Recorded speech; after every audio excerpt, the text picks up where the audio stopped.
Bible ఉన్నవాళ్ళు Bible తెరవండి. దేవుని యొక్క వాక్యంలోనికి ముందుకి కొనసాగుదాం. మత్తయి సువార్త 7వ అధ్యాయము 7వ వచనాన్ని ఈరోజు ధ్యానం చేద్దాం. అడుగుడి మీకు ఇయ్యబడును, వెదకుడి మీకు దొరుకును, తట్టుడి మీకు తీయబడును, అడుగు ప్రతివాడును పొందును, వెదకు వారికి దొరుకును. చదవబడిన వాక్య భాగం యేసు ప్రభు కొండ మీద చేస్తున్న ప్రసంగం. అది ఈ కొండ మీద చేసే ప్రసంగంలో చాలా అద్భుతమైన విషయాలు ఉన్నాయి. మత్తయి సువార్త 5వ అధ్యాయం నుండి 7వ అధ్యాయం వరకు యేసు ప్రభు కొండ మీద ప్రసంగం చేశారు. 8వ అధ్యాయంలో యేసు ప్రభు కొండ దిగి వస్తారు. 5, 6, 7 అధ్యాయాలు, ఈ 3 అధ్యాయాలు యేసు ప్రభు కొండ మీద చేసిన ప్రసంగం. ఈ కొండ మీద చేసిన ప్రసంగంలో చాలా అద్భుతమైన విషయాలు రాయబడి ఉన్నాయి. ధన్యతల గురించి రాయబడి ఉన్నాయి. మీరు లోకానికి వెలుగై ఉన్నారు అన్నాడు, మీరు లోకానికి ఉప్పు అయి ఉన్నారు అన్నారు. ఇలా చాలా విషయాలు రాయబడి ఉన్నాయి. వాటిల్లో ఒక మాట ఏంటంటే, అడుగుడి మీకు ఇయ్యబడును. ఆ ఒక్క మాట చెప్తాను. అడుగుడి మీకు ఇయ్యబడును, అడుగు ప్రతివాడు పొందును. చాలాసార్లు మనం అనుకున్నవి పొందుకోలేకపోవడానికి గల బలమైన కారణం ఏంటంటే, సంపూర్ణంగా మనం అడగలేకపోవడం. అడిగి అడిగి అడిగి వేసారిపోయి ఆ అంశాన్ని మార్చేసి మరొక క్రొత్త అంశంలోకి వెళ్ళటం. నీకు ఏది కావాలని నువ్వు కోరుతున్నావో, ఏది కావాలని దేవుణ్ణి నువ్వు అడుగుతున్నావో అది దేవుడు ఖచ్చితంగా చేస్తాడు. అది వాగ్దానం. నువ్వు అడిగేది దేవుడు చేస్తాడని నమ్మి అడగాలి. అడిగి అడిగి అడిగి సాలిపోకూడదు. దానికి యేసుప్రభు ఉపమానం చెప్పాడు.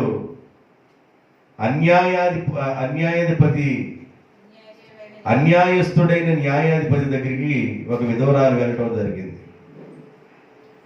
ఆమె పదే పదే ఆ అన్యాయస్తుడిగా ఉన్న న్యాయాధిపతిని అడగటం ద్వారా దేవునికి మనిషికి భయపడని ఆ వ్యక్తి విధవరాలికి భయపడి ఆమె అడుగుతున్న దానికి న్యాయం చేశాడు.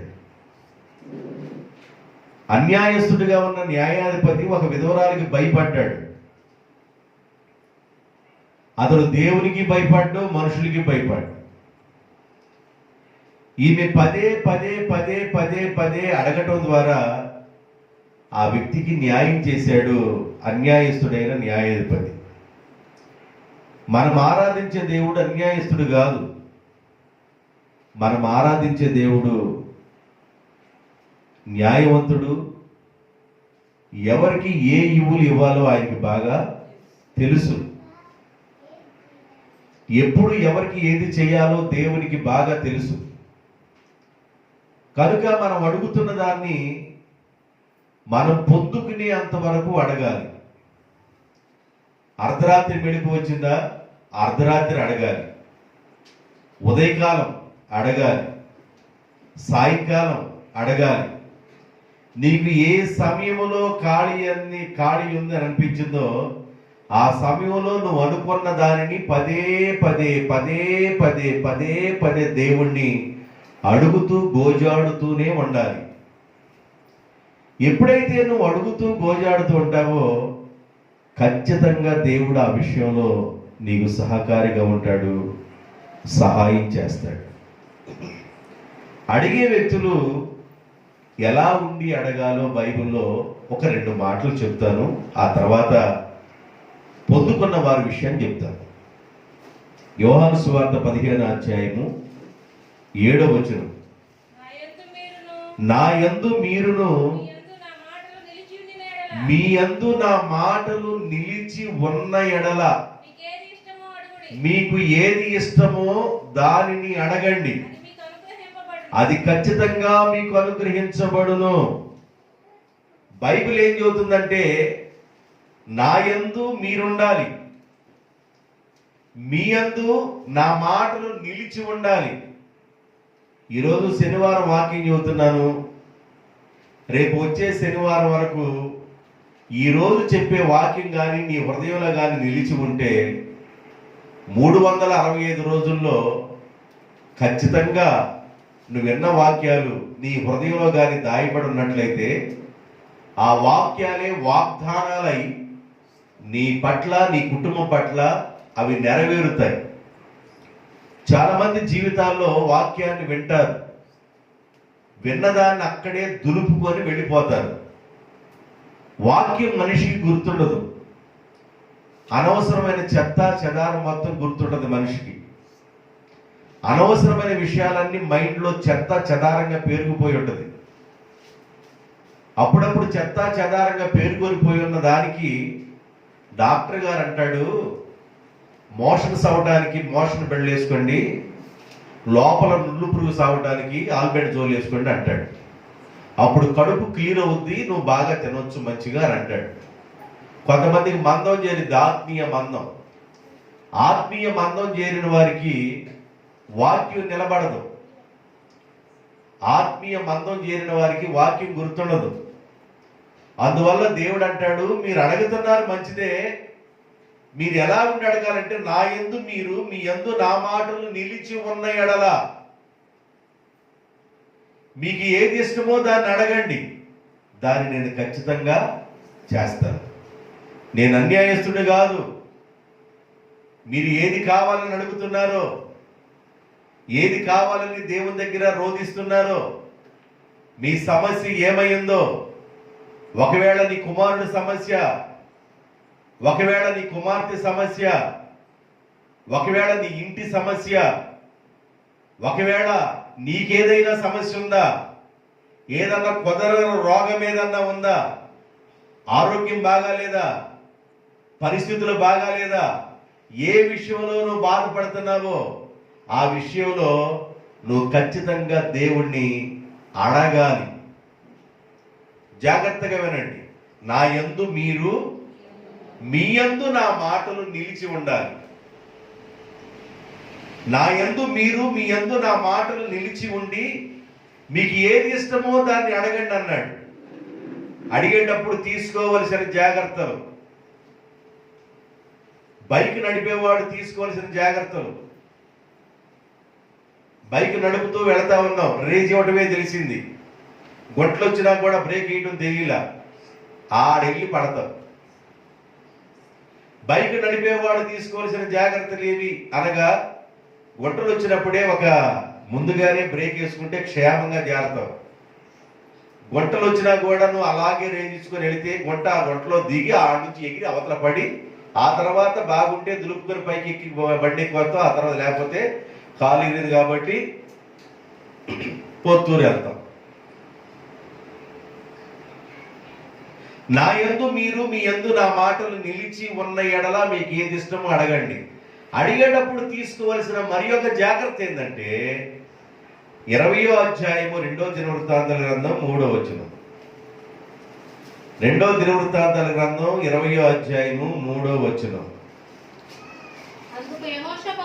అందుకు యెహోషాపాతు భయపడి యెహోవా యొద్ద విచారణ చేయుటకు అనగా దేవుణ్ణి అడగటానికి, ఇది ఇంపార్టెంట్, ఇది గీత తీసుకోవాలి, మనసు నిలుపుకొని అడగాలి.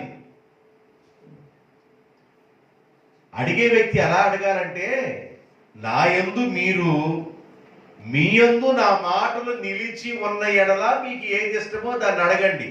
ఒకటి. రెండవది ఏంటంటే తీసుకోవాల్సిన జాగ్రత్తలు ఏంటంటే, దేవుణ్ణి అడిగేటప్పుడు మనసు నిలుపుకొని అడగాలి. ఎలా అడగాలంట?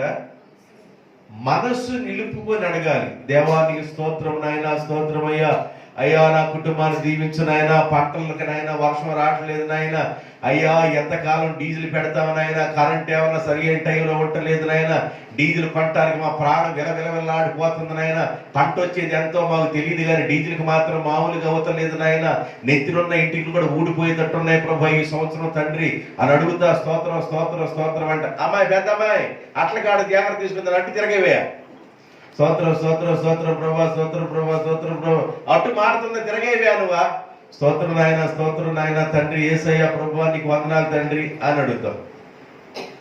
ఈ తల్లి ఏమని అడుగుతుందో మధ్య మధ్యలో ప్రార్థన చేస్తూ తిరగేవే, దాన్ని మాడుతుంది, పప్పు కలిపెట్టవే అని ఎట్లాగైతే అడుగుతుందో, ఆడ కూతురు కూడా ప్రార్థన చేసే టైం వచ్చినప్పుడు ఆడ కూతురు కూడా ఇదే నేర్చుకుంది. తల్లి ఎలా ప్రార్థన చేస్తుందో ఆడ కూతురు కూడా అదే ప్రార్థన చేయటం నేర్చుకుంది.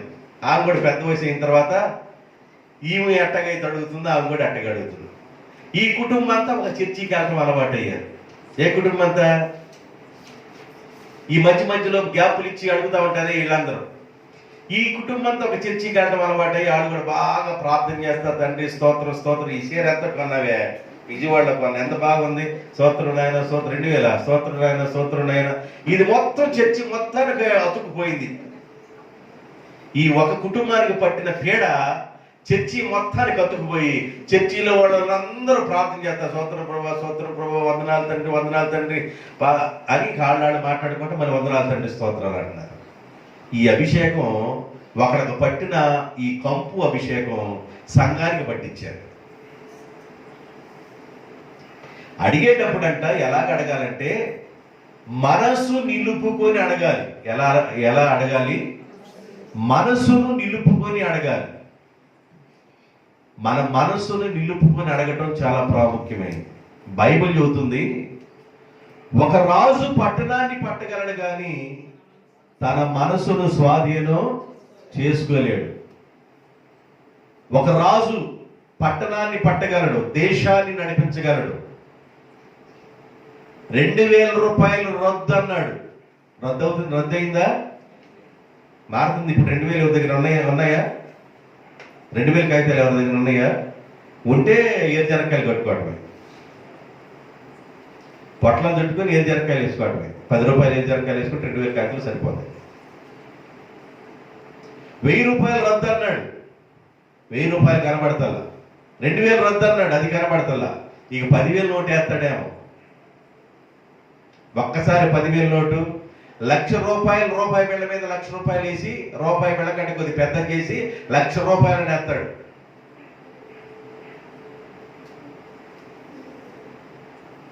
అలాంటి పిల్లలు 10 ఉంటే 10 లక్షలు. ఎందుకు ఎంత కట్టలు మోసుకోవటం? 10 బిళ్ళలుంటే 10 లక్షలు.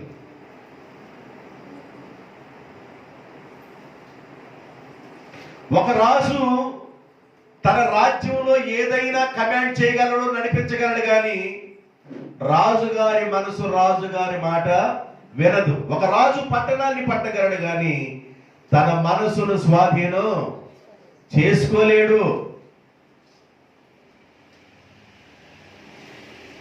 మనసు ఎలాంటిదంటే అది కుక్క లాంటిది, కోతి లాంటిది, ఎగురుతా ఉండిద్ది. పొయ్యిలో పడుకున్న తోలిలో కూడా మళ్ళీ వస్తూ ఉంటుంది. మనస్సు 10 విధాలుగా పోయింది మనిషి దగ్గర నుండి. అరే బొంబాయి చూసేమనగా బొంబాయి వెళ్ళిపోయింది మనసు. ఆ రైల్వే స్టేషన్ పక్కన అదే ఉడిపి వాట్ల చూసా నేను. బాంబే అనగా బాంబేకి వెళ్ళిపోద్ది మనసు. బుద్ధ విగ్రహం చూసేవా, హుసేన్ సాగర్ లో ఉన్నది అనగానే బుద్ధ విగ్రహం దగ్గరికి వెళ్ళిపోద్ది మనసు. మనసుకున్న వేగం దేనికి లేదు. అది కంట్రోల్ చేసుకోవాలంట. మనసును ఏం చేయాలి? మనసును కంట్రోల్ చేసుకొని మనం అడగటం ప్రారంభించాలి. మనసును కంట్రోల్ చేసుకొని అడగాలి.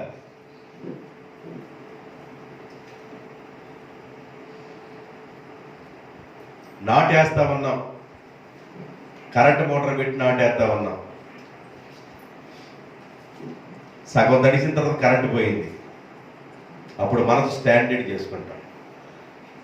సైకిల్ వేసుకొని బండి వేసుకొని పరిగెత్తుకొని వెళ్ళిపోయి డీజిల్ తెచ్చుకొని డీజిల్ మోటార్ తగిలిద్దాం, మళ్ళీ నాటు సగం లాగిపోయింది కదా, డీజిల్తో మళ్ళీ స్టార్ట్ చేస్తాం.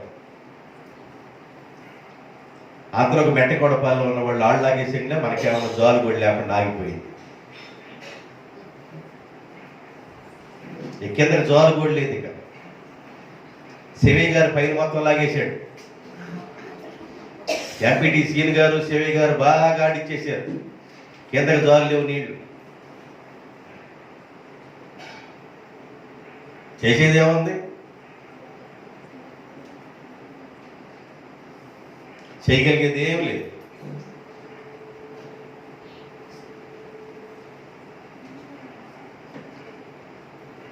అడిగే వ్యక్తి తీసుకోవలసిన జాగ్రత్తలేవి? నా యందు మీరు అంటే మనం దేవుళ్ళు నిలిచి ఉండాలి. నా యందు మీరు, మీ యందు నా మాటలు నిలిచి ఉన్న ఎడల మీకు ఏది ఇష్టమో దాన్ని అడగండి, దాన్ని మీరు పొందుకుంటారు. ఒక జాగ్రత్త. రెండో జాగ్రత్త ఏంటంటే మనసు నిలుపుకొని అడగాలి. ఎలా అడగాలంట? మనసు నిలుపుకొని అడగాలి. మూడవ జాగ్రత్త పేతురు రాసిన పత్రిక 2:9-10 వచనాలు చూడండి. మొదటి పేతురు రాసిన పత్రిక.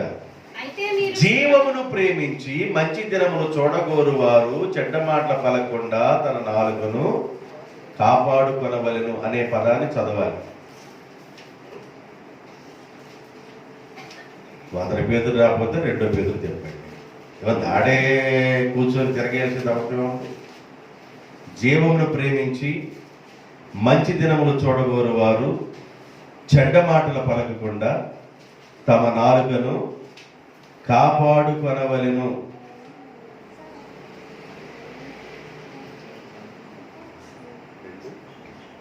రెండు మూడా ఉందా? ఉందా? అక్కడ ఉంటే చదివేవాళ్ళు వీళ్ళంతా. సరే, తెల్లారి చదవండి.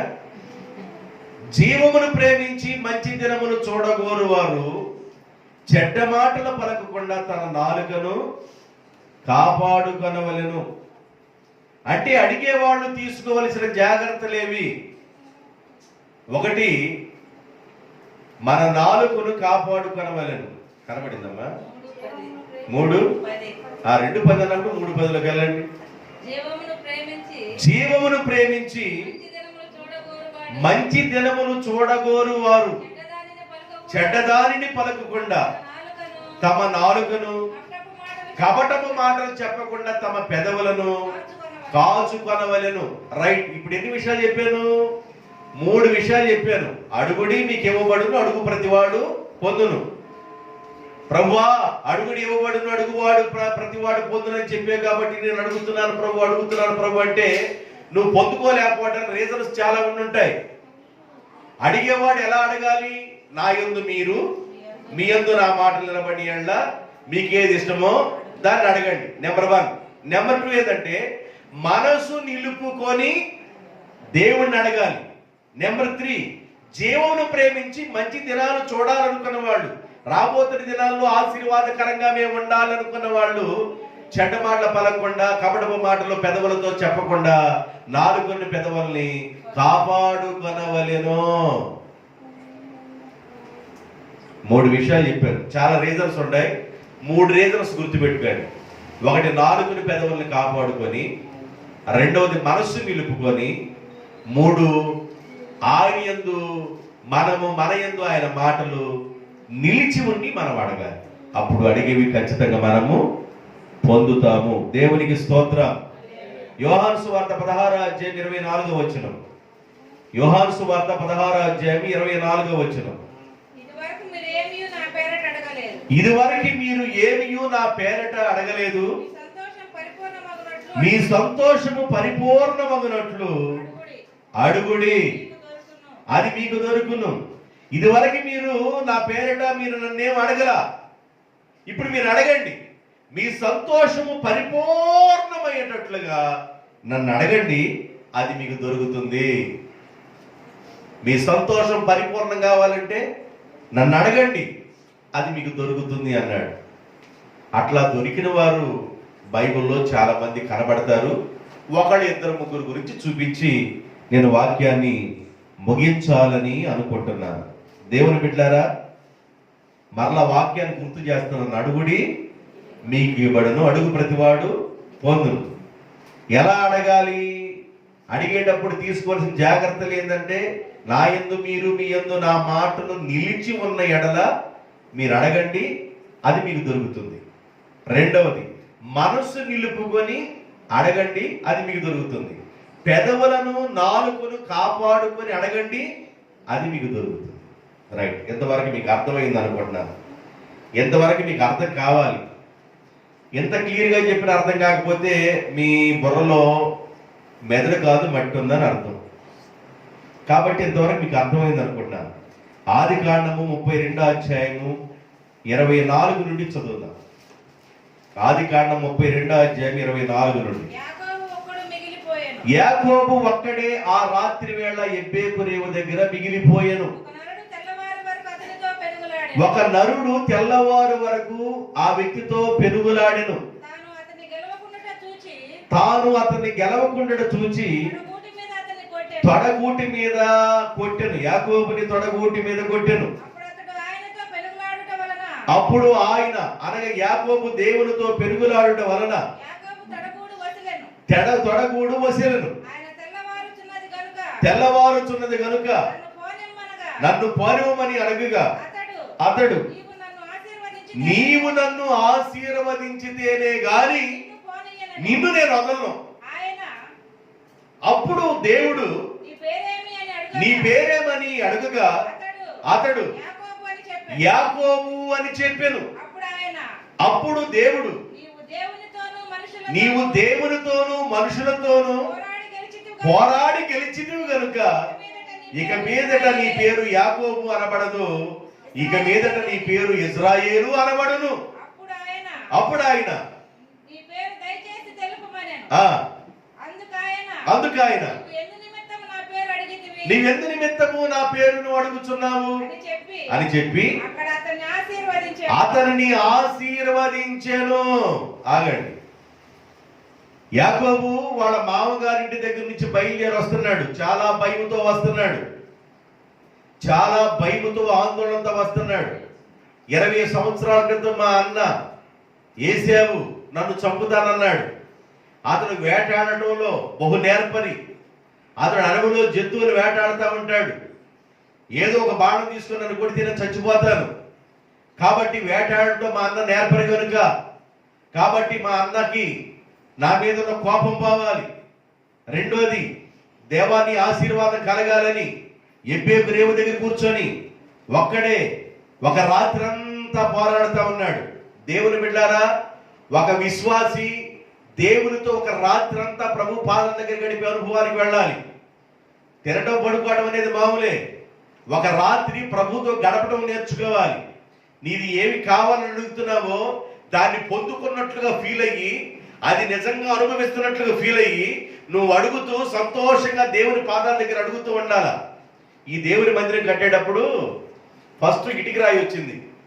సిరిపూర్ నుంచి డ్రైవర్ పద్మారావు గారు, కూరపాటి అని అనుకుంటాను ఆయన, ఆ ఇంటి పేరు నాకు గుర్తులేదు అంతగా, పద్మారావు గారు, సిరిపూర్లో పద్మారావు గారు ఈ మందిరానికి స్టార్టింగ్ పునాది వేయటం కోసం ఆయన ఆర్టీసీలో చేశారు. రిటైర్డ్ అయిన వెంటనే నీకేం కావాలన్నాడు. నేను మందిరం కట్టుకోవాలనుకున్నానంటే ఒక లోడు రాయి ఇటుక రాయి పంపిస్తానయ్యా అని అన్నాడు. పంపించాడు. ఆ లోడ్ రాయి వచ్చిన తర్వాత రాత్రి నాకు నిద్ర పడుతుందా, ఆ లోడ్ రాయితో నేను దేవుని మందిరాన్ని స్టెప్పులు కడుతున్నట్లుగా బహుగా ఫీల్ అయి ప్రార్థన చేస్తామన్నా. ఆ లోడ్ రాయి పునాది వేసేసరికి అయిపోయింది. ఇంకా పైన ఏముంది? ఏమి లేదు. మళ్ళీ ప్రార్థన. కానీ విశ్వాసం ఏంటంటే ఒక్క లోడు రాయి మన దగ్గరికి వస్తే ఆ లోడు రాయి ద్వారా దేవుడు ఎంతో పని చేయబోతున్నాడని ఊహించి ఊహించి ప్రార్థన చేస్తా ఉన్నా. ప్రభువాన్ని ఇచ్చే దేవుడు అని. పూరి మందిరం పోయింది, మట్టి గోడలు అయిపోయింది, రేకులు అయిపోయింది, చిన్నగా స్లాబ్ వచ్చింది. ఇన్ని స్టెప్పులు వచ్చేదానికి ఈ రూపం వచ్చింది. కానీ ఏ రూపంలో ఉన్న తాటేకుల మందిరంలో ఉన్నా కూడా దేవుడు ఖచ్చితంగా ఒక మంచి మందిరాన్ని ఇవ్వబోతున్నాడు అని విశ్వాసంతో ప్రార్థన చేస్తూ ఉన్నాం. దేవుడు తన కార్యాన్ని జరిగించారు. మనం ఏం చేయాలంటే ఒక రాత్రన్నా ప్రభుతో గడిపి విశ్వాసంగా అడగాలి. నేను ఇది సంపాదించాలి, నేను ఇది పొందుకోవాలి, నేను ఈ ఆశీర్వాదం పొందాలి, దేవా నీ దగ్గర నుండి ఒక బలమైన దీవిని నేను పొందాలా, నేను అనేకులకు దీపంగా ఉండాలి, అనేకులకు దీవెనిగా ఉండాలని నువ్వు ప్రభు పాదాల దగ్గర రాత్రి గడిపే అనుభవం ఉండాలి. అనవసరమైన విషయాలు రాత్రి గడపడం కాదు. అనవసరమైన విషయాలు నిద్రపోకుండా రాత్రి సొల్లు కబుర్లు చెప్పుకుంటూ గడిపే వాళ్ళు చాలా మంది ఉంటారు. అయి కాదు, ప్రభుతో ఒక రాత్రి, ప్రభుతో ఒక రాత్రి. యాకోబు ప్రభుతో ఒక రాత్రి గడుపుతున్నాడు, అడుగుతున్నాడు, పదే పదే పదే పదే అడుగుతున్నాడు, నీవు నన్ను ఆశీర్వదించు ప్రభు అని. దేవుని యొక్క ప్రత్యక్షత కలిగింది, ఆయన దర్శనం కలుగుతుంది. ఆ దర్శనంలో ప్రభు పాదాలు కొట్టుకున్నాడు, ఆ ప్రత్యక్షత కలుగుతుంది. అడుగుతున్నాడు అడుగుతున్నాడు అడుగుతున్నాడు అడుగుతున్నాడు నేను నన్ను ఆశీర్వదించాను. అప్పుడు దేవుడు అంటాడు, యాకోబు ఎబ్బేకి రేవు అవతలు ఉన్నావు, ఎబ్బేకి రేవు అవతలకి మీ అన్న కోసం ఓ చిన్న కానుకను పంపించావు కదా, చిన్న కానుక, మీ అన్న కోసం పంపించిన కానుక, చిన్న కానుక పంపించావు. ఎంత కానుక పంపించావు యాకోబు అని అంటే 200 గొర్రెలను, 200 మేకలను, 20 మేకపోతులను, 20 పొట్టేళ్లను, 30 పాడి ఒంటెలను, 40 ఆవులను, 10 ఆంబోతులను, 20 ఆడగాడిదలను, 10 గాడిద పిల్లలను, ఈ ఎంత కానుక పంపించావు. ఏమై ఎంత అయింది మొత్తం, ఎంత అయిందయ్యా? ఇవన్నీ లెక్కేస్తే ఎంత అయింది? దాదాపు ఒక 50 లక్షలు, కోటి రూపాయలు దాకుంటుంది కదా ఆస్తి. నీ దగ్గర ఎంత ఉంటే ఎంత పంపించావు? ఒక చిన్న కానుకను పంపించావు. నీ దగ్గర ఆస్తి ఇంకెంతో ఉంది. ఇదంతా ఆస్తి కదా, ఇదంతా దీవెని కదా, గొర్రెల దీవెని కదా, మేకల దీవెని కదా, పొట్టేడు దీవెని కదా, ఆవుల దీవెని కదా, ఆంబోతుల దీవెని కదా, గాడిదల దీవెని కదా, ఒంటెల దీవెని కదా, పనివాళ్ళ దీవెని కదా, ఎంతో ఆస్తి ఉంది కదా, ఇదంతా ఆశీర్వాదం కదా అంటేను కాదు కాదు ప్రభా, ఇది భూ సంబంధమైంది. నువ్విచ్చే ఆశీర్వాదం అది ఎన్నడూ తరగదు ప్రభువా, అది ఎన్నడూ తరగదు. కనుక నీవు నన్ను ఆశీర్వదిస్తేనే నిన్ను వదులుతానని ఒక రాత్రి అంతా యాకోబు దేవునితో పోరాడి పెరుగులాడు అడుగుతూ ఉన్నాడు. అడిగేటప్పుడు పాటించవలసిన జాగ్రత్తలేవి, అడిగేటప్పుడు నియమ నిబంధనలేవి అనగలే. అడిగేటప్పుడు ఎట్లా ఉండాలంట, నా యందు మీరు మీ యందు నా మాటలు నిలిచి ఉండి అడగండి. నెంబర్ 1. నెంబర్ 2, మనసు నిలుపుకొని అడగండి. నెంబర్ 3, జీవమును ప్రేమించి 3:10 పేతురు రాసిన పద్యంలో, జీవమును ప్రేమించి మంచి దినములు చూడగోని వారు చెడ్డ మాటలు పలకకుండా తమ నాలుకను కపటమైన మాటలు చెప్పకుండా తమ పెదవులను కాచుకొని అడగండి అన్నాడు. జాగ్రత్తలు ఎన్నో ఉన్నాయి, ఒక 3 చెప్పాను, 3 జాగ్రత్తలు చెప్పాను. ఇలా ఉండి మనం దేవుణ్ణి అడుగుతున్నప్పుడు ఆశీర్వాదం ఖచ్చితంగా పొందుతాం. యాకోబు దేవుని దగ్గర ఆశీర్వాదం అనుభవించాడు. దేవునికి స్తోత్రం. తెల్లవారుచుండగా దేవుడు యాకోబుని ఆశీర్వదించెను. నీ పేరు యాకోబు అనబడదు, ఇక నుండి నీ పేరు ఇజ్రాయేలు అనబడును అని దీవించి ఆ ప్రత్యక్షత ముగించబడి దేవుని దీవెన అనుభవించాడు. ఒక్కోసారి మన కళ్ళలో కూడా కొన్ని ప్రత్యక్షతలు వస్తాయి, అది దీవెన కోసం ప్రత్యక్షతలు వస్తాయి. ఆ దీవెన ఖచ్చితంగా మన మీదను, మన కుటుంబం మీదను, మన పిల్లల మీదను నిలిచి ఉండునుగాక, సదాకాలము నిలిచి ఉండునుగాక. తరగని దీవెన, తరగని ఆస్తి సదాకాలము నీ పిల్లల పిల్లలు అనుభవించుదురుగాక.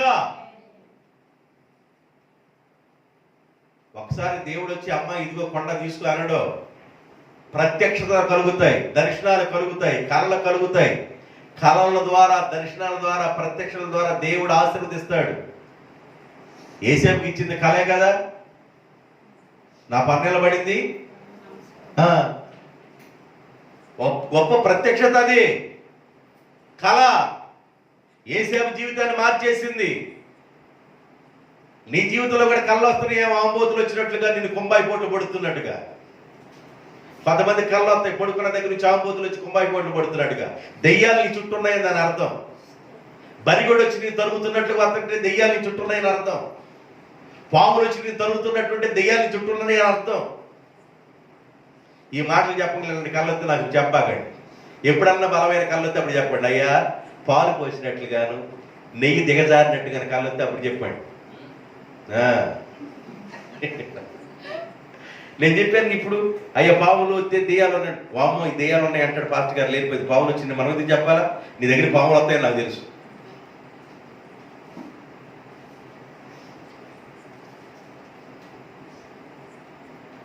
వ్యభిచారపాత్మల పావులు అంటే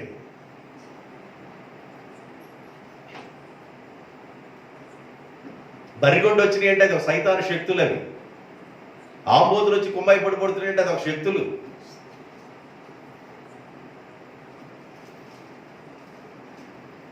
ఎద్దుల బండి వేసుకెళ్తా కాస్త ధాన్యం వేసుకుని వెళ్ళి పొలంలో జరుగుతున్నట్టుగా వచ్చింది అనుకోండి, కాస్త ఆశీర్వాదకరమైన కాలది. కళల ద్వారా యేసేపును దేవుడు ఆశీర్వదించాడు. దేవునికి స్తోత్రం. యాకోబు అడిగాడు కనుక యాకోబు ఆశీర్వాదాన్ని పొందాడు. అడిగేటప్పుడు తీసుకోవలసిన నియమ నిబంధనలు ఏమిటి అని 3 విషయాలు చెప్పాను. యాకోబు ఆ నియమ నిబంధనలు పాటిస్తూ దేవుణ్ణి అడిగాడు కనుక యాకోబు ఆశీర్వాదాన్ని పొందెను. 1 సమూయేలు గ్రంథం 1:10. 1 సమూయేలు గ్రంథం 1:10. హన్న బహు దుఃఖాక్రాంతురాలై వచ్చి యెహోవా సన్నిధిని ప్రార్థన చేయుచు బహుగా ఏడ్చుచు, సైన్యములకు అధిపతి అయిన దేవా, నీ సేవకురాలునైన నాకు కలిగిన ఈ శ్రమను చూసి నీ సేవకురాలునైన నన్ను మరువక జ్ఞాపకం చేసుకొని నీ సేవకురాలునైన నాకు మగబిడ్డను దయచేసిన ఎడల వారి తల మీదకి క్షౌరపు కత్తిని ఎన్నటిని రానివ్వక వాడు బ్రతుకు దినములన్నిటను యెహోవాకు అప్పగింతునని మొక్కుబడి చేసుకొనెను.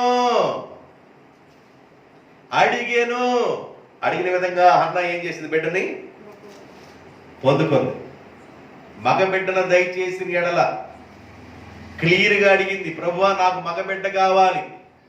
మగబిడ్డ గాని పుడితే ఆ మగబిడ్డని తొలుసూరు సంతానం కనుక నీకే ఇస్తా, నీ సేవకి ఇస్తా అని అంది.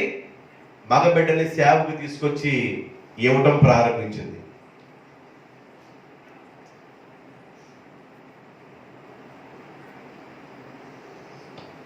ఒక ఆయన ఒక పిల్లోని సేవకి ఇవ్వడం ప్రారంభించాడు. ఒకడేమన్నా ఇంజనీర్ చదువుతున్నాడు, ఒకడేమన్నా డాక్టర్ చదువుతున్నాడు, ఇంకొకడేమన్నా పిల్లోడు ఆరోగ్యం బాగాదు, చేతులన్నీ మెలి తిరిగిపోయి ఉంటాయి, కాళ్ళు కూడా మెలి తిరిగిపోయి ఉంటాయి, సొల్లు ఎవరు కారుస్తూ ఉంటాడు, పోలీసు డ్రైవర్ ఒకటి వేసాడు, ఇక అరుగు మీద కూర్చోబెడతాడు, వచ్చిపోయిన వాడికి వెళ్ళి చూస్తూ ఉంటాడు.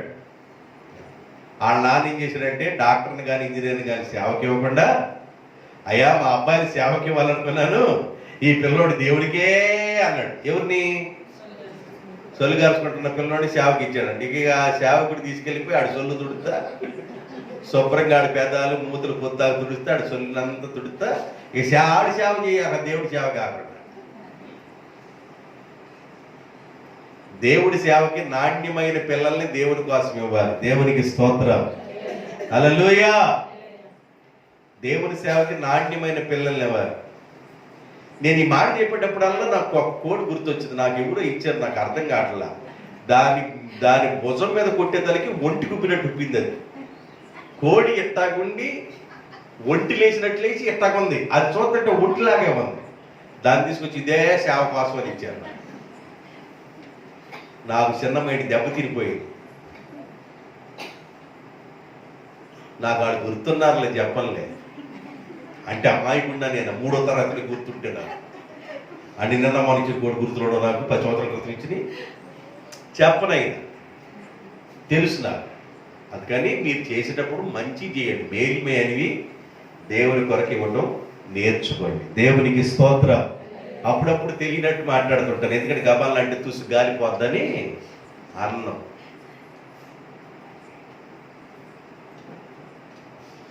దేవుని బిడ్డలారా, హన్నా దేవుని పాదాల దగ్గర అడిగి ఆశీర్వాదం పొందింది. యాకోబు ఇబ్బేకురేవు దగ్గర దేవుణ్ణి అడిగి ఆశీర్వాదాన్ని అనుభవించాడు. మొదటి రాజుల గ్రంథం 3వ అధ్యాయము 7వ వచనం దగ్గర నుండి చదువుదాం. మొదటి రాజుల గ్రంథం 3వ అధ్యాయం 7వ వచనం దగ్గర నుండి. నా దేవా యెహోవా, నీవు నా తండ్రి అయిన దావీదునకు బదులుగా నీ దాసుడునైన నన్ను రాజుగా నియమించి ఉన్నావు. అయితే నేను బాలుడు, కార్యములను జరుపుటకు నాకు బుద్ధి చాలదు. నీ దాసుడనైన నేను నీవు కోరుకొనిన జనుల మధ్య నేనున్నాను. ఆ జనులు బాగా విస్తరించినందున వారిని లెక్కబెట్టుటయు విశాలమైన దేశాన్ని నేను తనిఖీ చేయుటయు నాకు అసాధ్యం. ఎంత గొప్పదైనా నీ జనానికి న్యాయము తీర్చగలిగిన వాడు ఎవడు? కాబట్టి మంచి చెడులను నేను వివేచించి ఈ ప్రజలందరి విస్తారముగా ఉన్న ఈ ప్రజలందరికి న్యాయము తీర్చడానికి నీ దాసుడునైన నాకు వివేకము కలిగిన హృదయమును దయచేయము. సొలొమోను అడిగిన ఈ ప్రార్థన ప్రభువునకు అనుకూలమైన గనుక దేవుణ్ణి ఆయన ఇలాగూ ఆశీర్వదించెను. దీర్ఘాయువునైనను ఐశ్వర్యమునైనను శత్రువుల ప్రాణమునైనను నువ్వు అడగలేదు గనుక న్యాయమును అనుగ్రహించమని, ప్రజల యొక్క క్షేమం కోసం నువ్వు అడిగేవు గనుక, వివేకమును అనుగ్రహించమని అడిగేవు గనుక నీ మనవి విన్నాను. బుద్ధి వివేకము కలిగిన హృదయమును నీకు ఇచ్చుచున్నాను. చాలు. నువ్వు అడిగావు, ప్రజల క్షేమం కోసం అడిగావు. ఈ దేశాన్ని ఎలా తనిఖీ చేయాలో కూడా నాకు అర్థం కాదు. ఈ దేశంలో ఉన్న ప్రజలను ఎలా లెక్క పెట్టాలో కూడా నాకు తెలియదు. ఇంత విస్తారమైన ప్రజలకి నేను న్యాయం చేయడానికి తగిన జ్ఞానమును నాకు దయచేయము, బుద్ధి వివేకము కలిగిన మనసు నాకు ఇవ్వయ్యా అని సొలొమోను దేవుణ్ణి అడగగా, అడిగేటప్పుడు నియమ నిబంధనలేవి గుర్తుపెట్టుకోవాలి. మనం దేవుని దగ్గర అడిగేటప్పుడు నియమ నిబంధనలు పాటించి అడగాలి. ఎలా దేవుణ్ణి పడితే అలా అడిగితే నువ్వు పొందలేవు. 10 సంవత్సరాలు అడిగినా పొందలేవు. సూత్రం వచ్చి లెక్క 2 నిమిషాల్లో చేసేస్తావు. సూత్రం లేకుండా లెక్క సంవత్సరం కూడా చేయలేవు. అంతేనా గుడ్డే? అంతేనా? సూత్రం వస్తే లెక్క వచ్చింది, సూత్రం రాకపోతే సంవత్సరం కష్టపడ్డా ఆ లెక్క రాదు. దేవుణ్ణి అడిగేటప్పుడు పాటించవలసిన నియమ నిబంధనలు ఏవి? నా యందు మీరు, మీ యందు నా మాటలు నిలిచి ఉండాలి. ఇప్పుడు నేను వాక్యం చెప్పాను కదా, కుర్చీల్లోనూ దులిపి వెళ్ళిపోకూడదు, మీతో పాటు తీసుకొని ఇంటికి వెళ్ళాలి. ఈ రాత్రి మోకరించి ప్రార్థన చేయాలి. రేపు శనివారం వాక్యం చెబుతారు మాట. ఈ మాటలు రేపు శనివారం చెప్పే మాటలు కలుసుకొని ప్రార్థన చేయాలి. మళ్ళా పైనుంచి శనివారం చెబుతారు. ఈ శనివారం చెప్పిన మాటలు, ఆ తర్వాత శనివారం చెప్పిన మాటలు, 3వ శనివారం చెప్పిన మాటలు కలిపి ప్రార్థన చేయాలి. మరలా 4వ శనివారం చెబుతారు. అప్పుడు మీరు మామూలు ప్రార్థనా పనులు అవరు. అంటే వాక్యము బాగా గుర్తుంటుంది. వాక్యము గుర్తుండాలి. వాక్యం ఏమవ్వాలి? గుర్తుండాలి.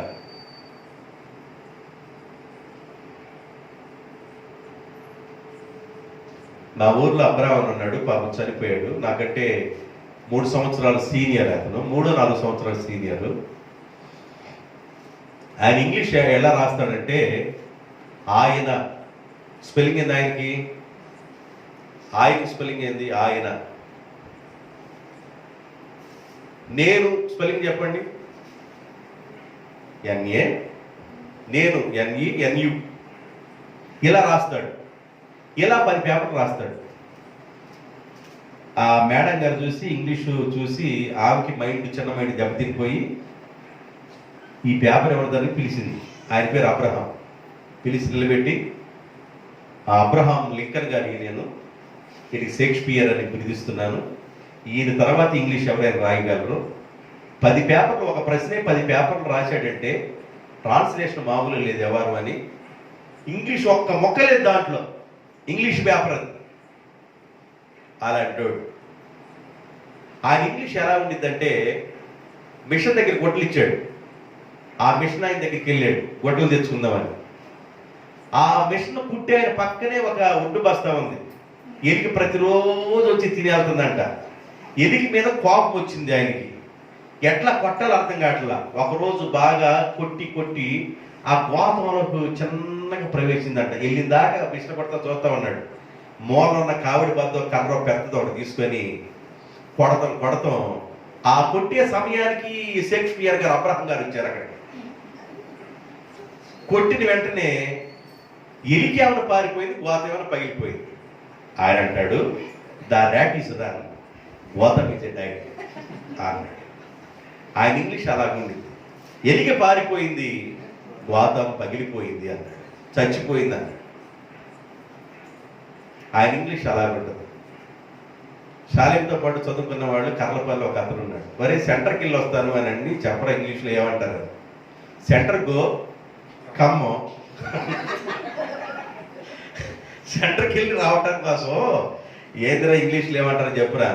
సెంటర్ గో, తర్వాత ఏంది కమ్ము, అయిపోదా? అట్లా కొంతమంది ఉంటారు. దేవుని వాక్యాన్ని మర్చిపోకూడదు. గో కమ్మ కాదు.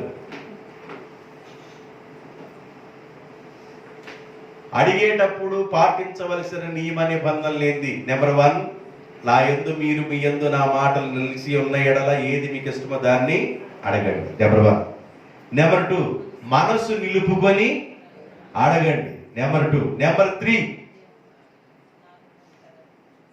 నాలుకను పెదవులను కాపాడుకొని అడగండి. యాకోబు అడిగాడు, ఆశీర్వాదం పొందాడు. హన్నా అడిగింది, అడిగినట్లుగా మగబిడ్డని పొందుకుంది. సేవకి మంచి బిడ్డని సేవకి ఇచ్చేసింది. సొలొమోను దేవుని దగ్గర అడిగాడు, ఈ దేశాన్ని ఎలా తనిఖీ చేయాలో నాకు అర్థం కావట్లేదు, విస్తరించిపోయి ఉన్నారు ప్రజలు, వాళ్ళు ఎలా లెక్క పెట్టాలో కూడా నాకు అర్థం కావట్లేదు ప్రభువా. మా నాన్న సింహాసనం నాకు ఇచ్చేసావు, నేనేమన్నా బాలుణ్ణి, ఎంతమంది ప్రజలను ఎలా నడిపించాలో జ్ఞానము, వివేకము, బుద్ధి నాకు చాలదయ్యా, నాకు దయచేయి ప్రభు అని అడిగితే దేవుడు అంటాడు, నువ్వు ప్రజల ప్రాణాలను ఏదో దేశాన్ని కొలగొట్టాలను వెన్నినో బంగారాలను నువ్వు అడగలేదు కనుక, ప్రజల క్షేమం కోసం బుద్ధి, జ్ఞానము, వివేకం కలిగిన మనసు అడిగేవు కనుక అది నేను నీకు ఇచ్చుచున్నాను అన్నాడు. ఇలా చెప్పుకుంటూ వెళ్ళాలంటే ఈ రాత్రి అంతా చాలా విషయాలు చెప్పుకోవచ్చు. అడిగి పొందుకున్న వారు చాలా మంది ఉన్నారు. మనం దేవుని దగ్గర అడుగుదాం. నువ్వెందుకు పొందుకోలేకపోతున్నావు? నువ్వు అడుగుతున్న దాన్ని ఎందుకు దేవుని దగ్గర నుండి ఆశీర్వాదం నీ మీదకి రావటం లేదు? నువ్వు అడుగుతున్న దాన్ని ఎందుకు దేవుని దగ్గర నుంచి పొందుకోలేకపోతున్నావో ఒక్కసారి ఈ రాత్రి ప్రశ్న వేసుకొని ప్రార్థన చేయటం ప్రారంభించు. అందరూ తలలు వంచండి, ప్రార్థన చేద్దాం. తలలు వంచండి, ప్రార్థన చేసుకుందాం.